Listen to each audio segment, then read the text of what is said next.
Hello and welcome to the second module in the Using Information and Communication Technology chapter of the MSMIT, a tool that offers practical guidance for implementing comprehensive HIV and STI programs for gay, bisexual and other men who have sex with men.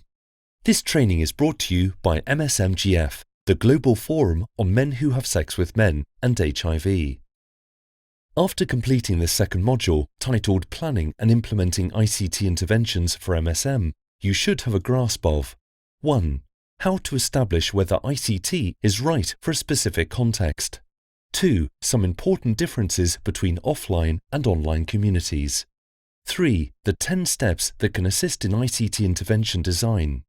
4. Safety and ethical considerations that come with using ICT. And 5. Monitoring and evaluating ICT interventions and sample indicators for ICT programs. With these goals in mind, let's begin. The first step in considering ICT as a potential tool for an MSM community intervention is to assess whether or not it will be appropriate and useful in a given context. In order to begin determining this, you can ask the following with a specific context in mind. Is ICT used widely enough? If so, which devices and platforms are the most prevalent? A rapid assessment can be used to answer these questions. Assessments of ICT can be done with a combination of approaches including research, focus group discussions and surveys using both online and offline methods. Here is a list of example questions that can assist in building a picture of ICT use in a given locale, using the assessment methodology that fits best with a given context. Once the potential usefulness of an ICT intervention has been established through assessment, the second step is to choose the best ICT approach to use. To make this and other decisions, a collaborative planning process can surface richer ideas than one done in isolation. MSM community leaders must be engaged in this process from the outset and should think about inviting other groups to discuss ideas. Other potential planning participants can include ICT professionals, government representatives, and non-profit leaders who have experience with ICT use for other issues. Here is a list of questions that can help to guide the ICT program planning and integration, what the program structure should look like, as well as the best way to approach implementation. When designing ICT interventions, it is important to bear in mind the differences between online and offline communities, and to remain cognizant of the fact that the meaning of community changes depending on whether it is an online or offline context. One of the main differences between the online and offline spaces is identity. Whereas offline encounters involve interaction with one individual, in online spaces, MSM can occupy multiple identities. This can have implications for outreach strategies as well as monitoring and evaluating the program. We will look at this in more detail later. In some online social networks, men who have sex with men may know or interact with each other exclusively in this virtual space and never meet offline. There may also be differences in levels of familiarity and influence between offline community outreach workers and community leaders who have a greater presence online. For this reason, online and offline community mobilization must play a central role in ICT planning and integration. Online community leaders should be identified as they serve an important role in program design and implementation. Community members who already use ICT are essential in ICT intervention design and implementation because they are experts in using ICT for social and sexual networking. They will know about the most current and popular ICT methods and how to best capitalize on existing models. After mapping the ICT landscape, identifying online community leaders and determining the best ICT approach for the program in question, the intervention must be designed and costed in detail. The content and approach of each ICT intervention will vary depending on the intervention's focus and delivery platform. For example, whether it is a website, a Facebook page, or other social media app. Here is an overview of the 10 general program design process components that can be applied to many ICT platforms and interventions. We will now review 10 general components in detail, one by one. The first step to designing an ICT intervention for MSM is to do research. Referring to established theories relating to the intervention will ensure it is grounded in evidence-based models and also to avoid reinventing the wheel. For example, if you are designing a behavior change intervention, read the latest research on behavior change. Next, consider how different ICT components might contribute collectively to the overall goal of the intervention. In other words, don't search for a single solution, but think about an approach combining multiple ICT components. In some cases, working with more than one ICT approach may be the most effective way to approach an issue.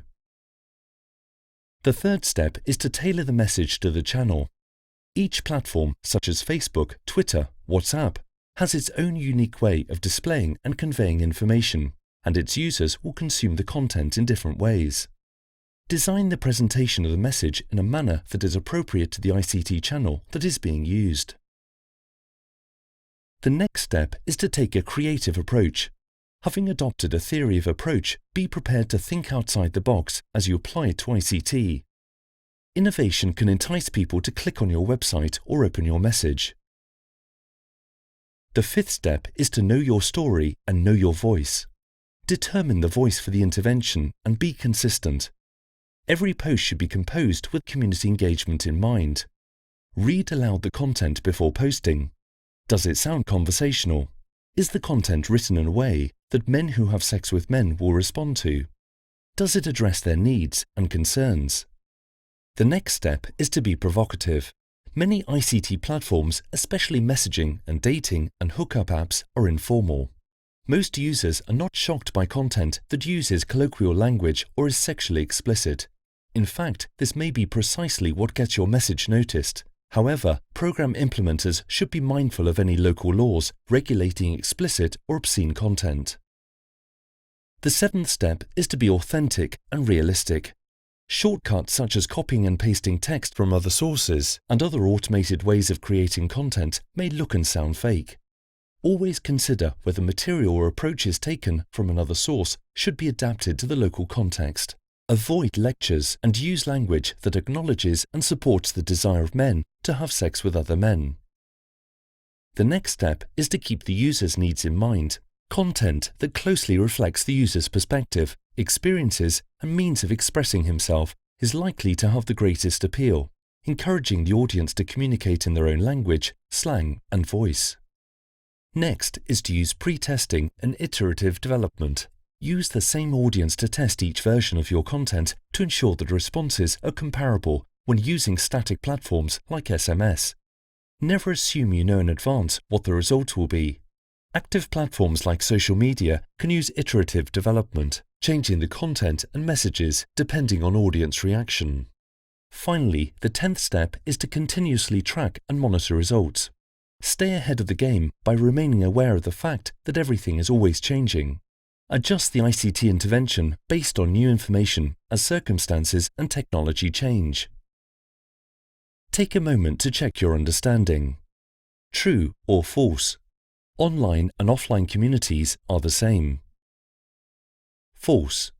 These two communities differ in significant ways. One main difference is identity. Online individuals may have more than one identity. This has implications for program planning. And for example, it means outreach strategies have to be approached in a new way. Now, let's turn our attention towards monitoring and evaluation of ICT interventions, as this is an essential part of any program planning process. Monitoring and evaluating ICT programs present their own unique benefits and challenges.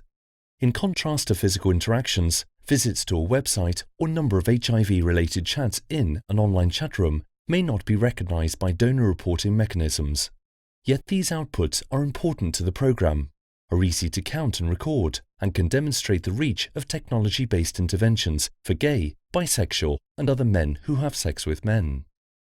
There can, however, be challenges in tracking the links from virtual interactions to physical sites. These can be mitigated through e-vouchers, unique identifier codes, and the use of virtual to physical peer navigators.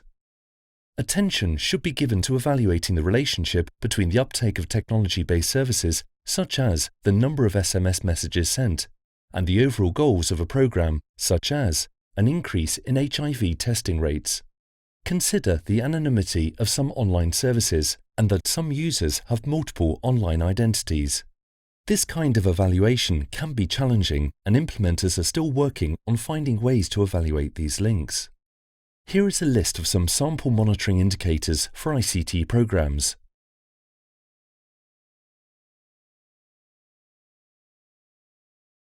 Another factor to keep in mind when approaching, monitoring and evaluating ICT programs is the difference between smart metrics and vanity metrics. Vanity metrics are the simple data that are easily collected, for example likes on Facebook, the number of followers or retweets on Twitter. These metrics may not be very helpful in evaluating the performance of an ICT intervention. Smart metrics, on the other hand, take the simple data and turn them into ratios.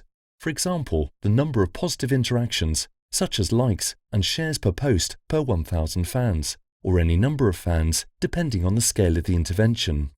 Smart metrics give more useful information. In addition to monitoring and evaluation, another essential issue to bear in mind when designing ICT programs is security. Sensitivity around safety, security and privacy is required in ICT programming with MSM, and should be considered from the very beginning stages of program planning. Men who have sex with men are often drawn to ICT platforms because they provide anonymity. Some may adopt multiple online identities to protect their privacy, and others may be less concerned with sharing information. Regardless of these differences, any organization using ICT to engage with men who have sex with men has a responsibility to protect the safety, security, and privacy of these individuals as well as program staff. Organizations must always consider the risk of online and offline harassment, discrimination, or violence if their identities were obtained by the media, law enforcement authorities, or their families. Not only is it essential to safeguard information relating to program beneficiaries for their safety, it is also essential to keep their trust. The loss of trust in the program that might result from a breach in confidentiality can severely limit program effectiveness. To mitigate this risk, safety and security protocols should be developed to protect online and offline identities, which includes considering whether records of online contacts should be retained and how they are to be secured. The best resource for developing effective and acceptable protocols are online and offline community members, program managers, and when possible, technical experts in ICT security. Programs should also provide training and guidelines for staff who interact with program beneficiaries online, both from the point of view of respecting professional boundaries and in terms of protecting themselves from potential difficulties. Here is a list of some security considerations that staff should keep in mind when working with clients online or offline. The implementing organization should develop safety protocols on how to handle abusive or bullying clients, where to refer them, and what procedures to take, for example blocking the abusers or stopping the online engagement or activity. Before moving on, please consider the questions presented in this self-check and assess your understanding of the information presented in this module. This brings us to the end of the second module in the Using Information and Communication Technology chapter of the MSM Implementation Toolkit. To review, in this module we have looked at establishing a need for an ICT intervention, the 10 key components of ICT program design, safety and ethical concerns, and monitoring and evaluating ICT programs. In the next module, we will explore specific examples of how ICT can be applied to HIV and STI programs for MSM.